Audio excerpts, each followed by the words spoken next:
Oh Allah, oh Allah, backbiting. Oh Allah, protect our tongues from backbiting, backbiting.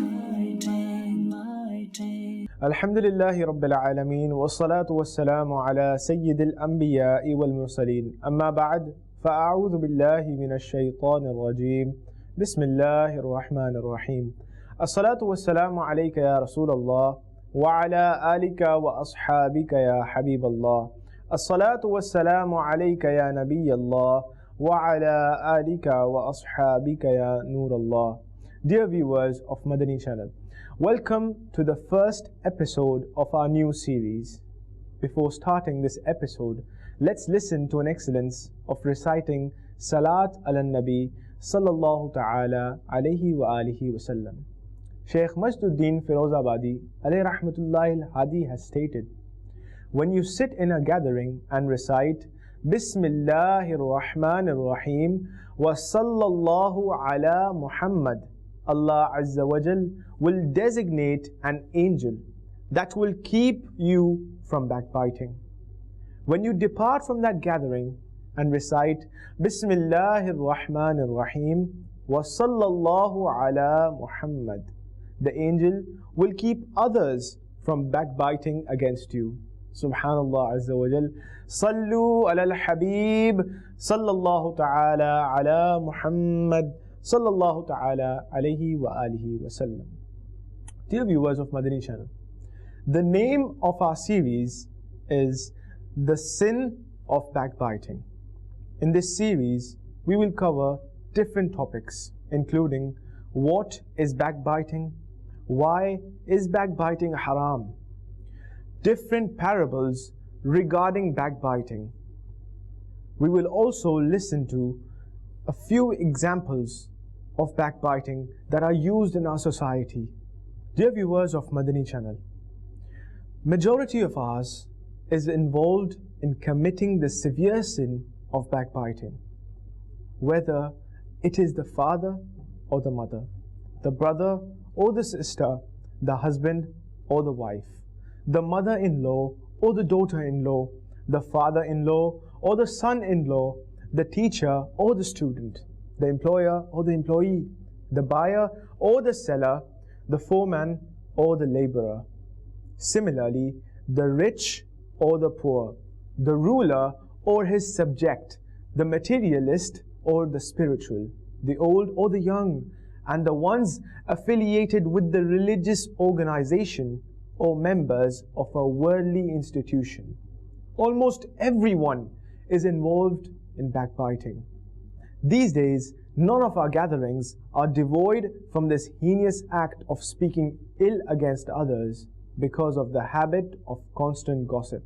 Dear viewers of Madani Channel, many people who are apparently devout are also indulged in this grave sin. They are seen listening to, smiling and nodding their heads in favor of backbiting. Since backbiting is so commonplace, no one turns a deaf ear to the backbiter, and so instead of remaining pious, the listener becomes a sinner and worthy of the fire of hell. Let's listen to some perils of backbiting compiled from the Quranic verses, hadith narrations, and the saying of our pious predecessors. Listen at these perils, it may instill fear in our heart. Dear viewers of Madani Channel, backbiting severes faith. Backbiting can cause a faithless end. Furthermore, excessive backbiting is also a major cause of one's supplications not being accepted. Backbiting deprives one from the blessings of salah and fasts. It erases the good deeds. It destroys the good deeds. Even if the backbiter repents, he will still be the last one to enter paradise. Backbiting is absolutely haram, a major sin that condemns one to the inferno of hell. It is worse than fornication. The one who backbites against a Muslim commits a sin worse than fornication. If backbiting is submerged in the ocean, the whole ocean would smell foul. Backbiters will be made to eat the dead in hell. Backbiting is like eating the dead body of the brother. It brings torments in the grave. In Laylatul Mi'raj, the Holy Prophet sallallahu ta'ala alayhi wa alihi wasallam witnessed that the backbiter was eating his own flesh cut from the sides and was peeling his face and chest with his own copper nails. Backbiters will be forced to eat their own flesh.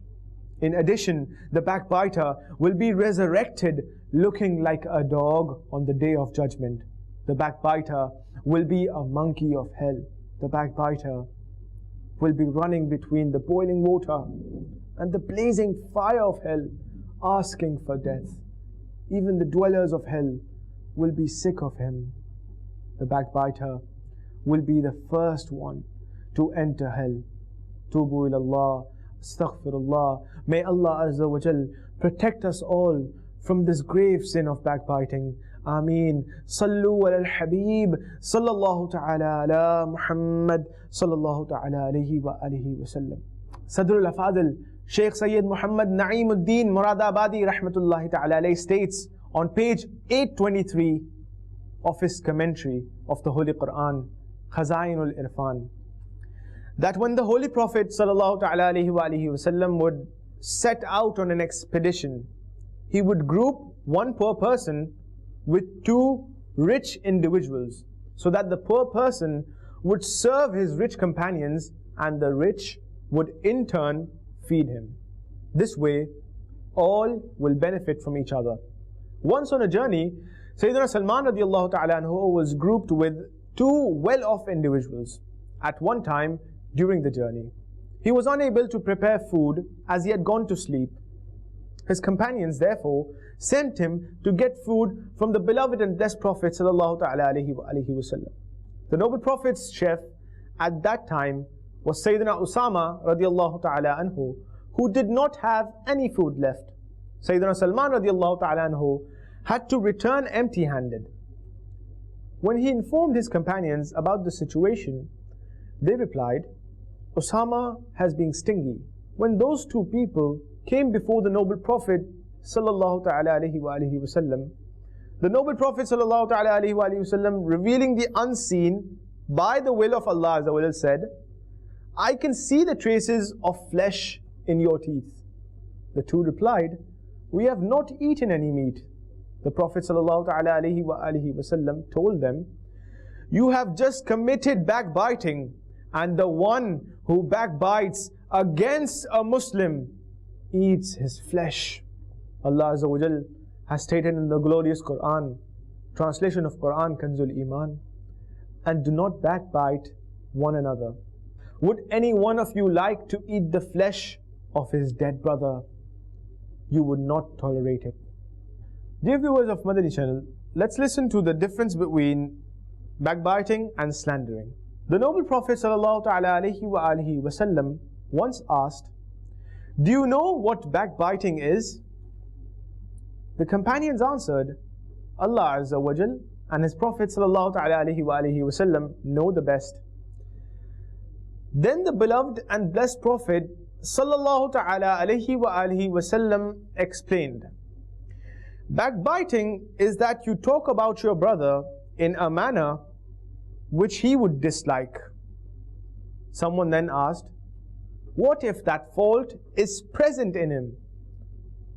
The noble Prophet sallallahu ta'ala alayhi wa alihi wa sallam replied, if the statement you are making about his fault is present in him, you have in fact committed backbiting. Whereas, if that fault is not in him, then you have slandered him. The renowned commentator of the Quran, Hakimul Ummat, Mufti Ahmad Yar Khan rahmatullahi ta'ala alayhi, has stated, backbiting is to make disparaging remarks that are true, and slander is to lay false allegations and make remarks that are untrue. Backbiting is speaking the truth, however, it is haram. The abuses are often true, but remain profane and haram.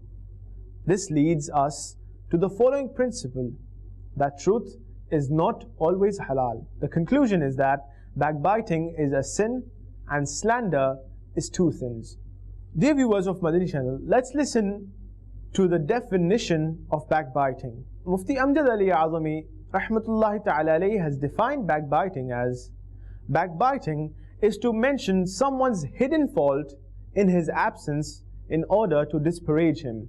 Dear viewers of Madani Channel, sadly, the majority of the population today is not even aware of the definition of backbiting, even though understanding and knowing laws related to backbiting is obligatory upon all Muslims. On page 256 of Aansuon Ka Darya, the 300-page publication of Maktabatul Madina, the publishing department of Dawat Islami, Sheikh Allama Abul Faraj Abdul Rahman bin Jozi alayhi rahmatullahi al-Qawi has stated, for you to mention your brother in such a manner that would upset him if he hears or comes to know about it, even if it is the truth, that is to say, that you talk bad about and find faults in his personality, intellect, clothes, deeds, and the statements he makes, his lack of practice of the religion, house, means of transportation, children, slaves, and everything that is associated with him.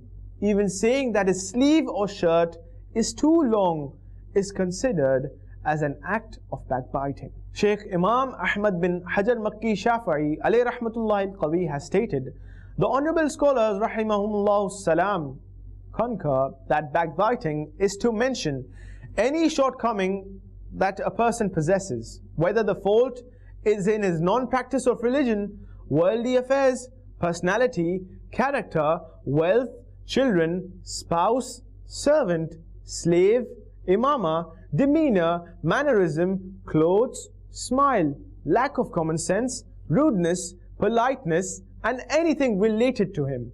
Examples of backbiting about the other's appearance are: he is blind, crippled, bald, midget, lanky, or black or yellow, etc. Whereas statements such as he is corrupt, he is a thief, deceitful, oppressive, lazy in offering salah, disobedient to his parents would fall under examples of backbiting about someone's irreligiousness.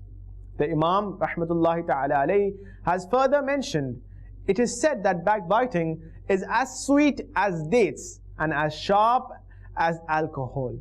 May Allah Azza wa Jal protect us from this evil. May Allah Azza wa Jal fulfill the rights with His mercy and compassion of those that we may have violated, as He Azza wa Jal is the only one who knows the exact number of our violations. Ameen. Sallu ala al-Habib sallallahu ta'ala ala Muhammad sallallahu ta'ala alayhi wa alihi wa sallam. Dear viewers of Madani Channel, by Allah Azza wa Jal, the consequences of backbiting are extremely dangerous. Our homes are like war zones. The families, communities are falling apart because of this evil sin. Even many preachers of the religion have built walls of resentment around each other. Alas, how will our weak flesh bear the severe and terrifying punishment of backbiting? Listen carefully. The Holy Prophet sallallahu ta'ala alayhi wa alihi wa sallam has warned us on Laylatul Mi'raj. I came across such men and women who were hanging by their chests. I asked Jibreel, who are these people? He replied, these are the ones who slander people with false allegations in their presence and speak ill against them behind their backs. Regarding these people, Allah Azza wa Jal states in the Holy Quran, translation of Quran, Kanzul Iman, woe to the one who scorns the people openly, bad mouths in their presence. Sallu ala al-Habib, sallallahu ta'ala ala Muhammad, sallallahu ta'ala alayhi wa alihi wa sallam. Dear viewers of Madani Channel, sincerely repent from the serious habitual sin of backbiting and make an ardent effort to safeguard your tongue in order to attain perseverance in repentance embrace Dawat-e-Islami's fragrant Madani environment and travel in the Madani Qafla to learn the Sunnah. To seek inspiration and motivation, let's listen to an account that shows the marvels of Dawat-e-Islami. A Muballigh states that while traveling with the Madani Qafla in Jamad al-Ula, he reached Okara, Punjab. There he met a bearded old man crowned with a green imama. The old Islamic brother told how his amazing transformation took place. Before embracing the Madani environment of Dawat-e-Islami, I was an infamous gangster in my locality. My addiction to alcohol was so severe that bottles of alcohol could always be found in my car. I would always carry a weapon for my safety with the armed bodyguards that would accompany me. Because of my evil actions, people resented me so much that they preferred not to pass by me. What caused me to walk on this Madani path is that Muballighin, the preachers who were actively calling people towards righteousness in our area, would try to invite me too, but I was drowned in heedlessness. Therefore, instead of answering to their call, I would hold their hand and say, "Come sit and have a drink with me." Sometimes I would rebuke them. At other times, I would reprimand them harshly, but despite that adverse reaction, they would still find opportunities to come and try to inspire me. A long period passed by. They were persistent with their invitations, and I kept consistently putting them off. Then, as usual, when the brothers came to me, I thought to myself that these poor people have been striving for a long time. Why don't I pay attention and listen to what these brothers have to say? Following my heart, I listened to them carefully. By the grace of Allah Azza wa Jal, their message pierced my heart. I said, "Labbaik," that is, I am ready. And I went along with those brothers to the masjid. As far as I could recall, that was the first time I had entered the masjid after attaining maturity. The company of the devotees of the Prophet sallallahu ta'ala alayhi wa alihi wasallam and the Sunnah inspiring ijtima completely transformed my heart. Then I began to regularly seek the company of these Islamic brothers and also became a murid, a disciple into the spiritual Sufi order of Ghaus-e-Azam, Shaykh Abdul Qadir Jilani rahmatullahi ta'ala alayhi. After I became a disciple gradually, my demeanor began to change. I sincerely repented from all my sins, gave up alcohol, began to offer salah punctually. I also grew a beard according to the Sunnah and wore the crown of the green imama on my head. People were astonished on that transformation and could not believe how such an evil person would become an upright individual. Once, an amazing incident took place when two journalists were astonished to see me as they crossed my path.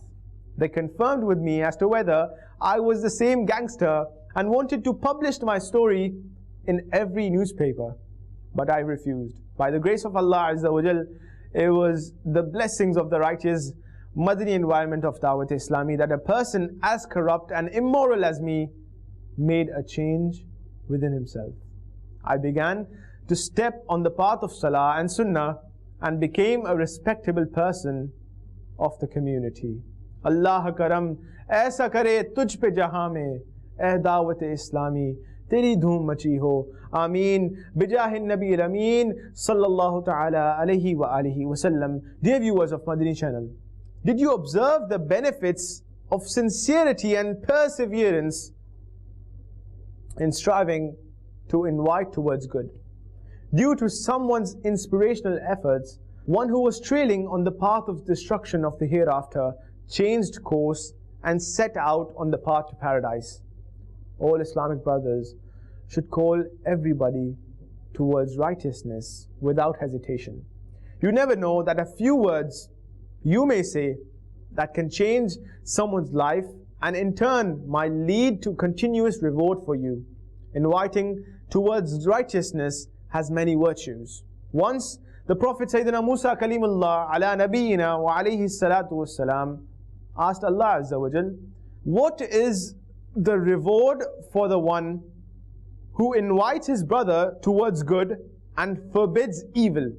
Allah Azza wa Jal replied, for his every word, I grant him the reward worth a year's worship, and I observe haya in punishing him with the torments of hell. May Allah Azza wa Jal give us the ability to call the other Islamic brothers towards righteousness as well. Ameen. Bijahin Nabi al-Ameen sallallahu ta'ala alayhi wa alihi wa sallam. Sallu ala al-Habib sallallahu ta'ala ala Muhammad sallallahu ta'ala alayhi wa alihi wa sallam. Oh